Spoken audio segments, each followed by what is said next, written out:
এমুঠি ৰং জীৱনৰ জৰিয়তে মই মাজে মাজে আপোনালোকৰ সৈতে এনে কিছুমান শিল্পী কলাকৌশলী বা খনিকৰক পৰিচয় কৰাই দিব বিচাৰিছোঁ যিসকলৰ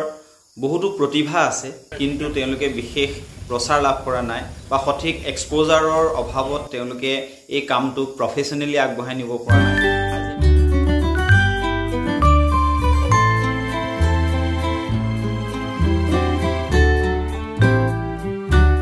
আৰু আজি মই আপোনালোকৰ আগত পৰিচয় কৰাব বিচৰা সেই বিশেষ যুৱকজন হ'ল এইজনেই তেওঁৰ নাম হ'ল সুদীপ্ত খনিকৰ আৰু তেওঁৰ ঘৰ আমগুৰি খনিকৰ গাঁৱত